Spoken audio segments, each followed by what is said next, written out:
So graphing a line can be time-consuming and error-prone, so we want to make sure that we've done it properly. How do we check that we've graphed our line correctly? Well, remember when we graphed a line, we did it by finding 2 points on the line. So suppose that we've just made this graph. Right? I claim that this purple line is the graph of 2x minus 3y equals 6. Right, and I graphed it by finding the x-intercept and the y-intercept. But look, there are all these other points on this line. In order to check that I've graphed this properly, I'm going to find some other point on the line. And I'm going to choose one that lies right on my grid lines so it's easy to tell where it is. Like this point looks like it's right on the grid lines. What are its coordinates? This is x is 1.5, y is -1. What am I going to do with this point? I'm going to take it and plug it into my equation. Right? If this is the right line, then it should be the case that 2 times 1.5 minus 3 times -1 should come out to 6. Well, let's see. 2 times 1.5, that's 3, minus 3 times -1, that's -3. Oh, 3 minus -3, that's 3 plus 3. That is 6. That checks out. I have graphed this line correctly. I'm going to have you try checking a line.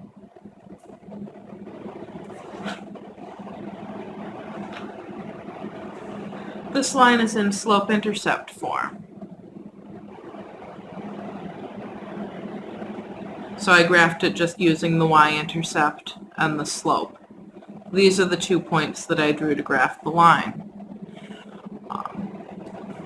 So use some third point that's on the line to check that I've done this correctly. Pause the video and try this now. Alright, well I see a fairly easy point that's on this line. I see this point up here. Right? This is x is -3, y is 0. If I have graphed this line correctly, it should be the case that when I plug in y equals 0, that's equal to -3/2 times -3 minus 2. Uh-oh. This doesn't look good, right? -3/2 times -3, that's +9/2. 9/2 minus 2 is definitely not 0.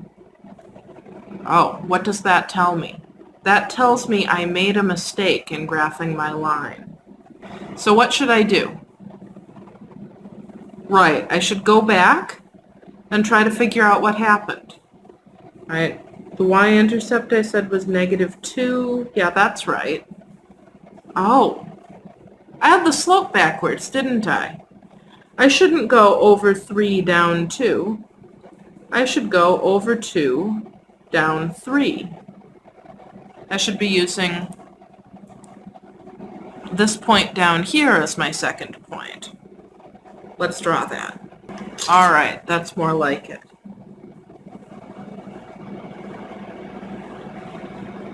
All right, we can check this one as well.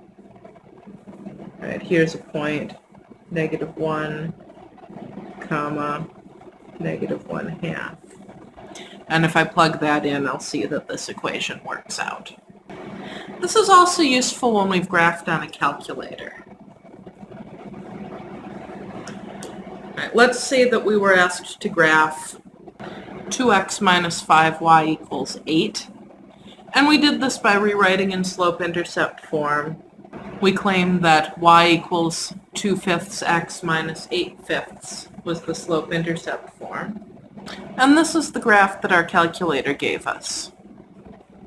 How can we decide if this is right?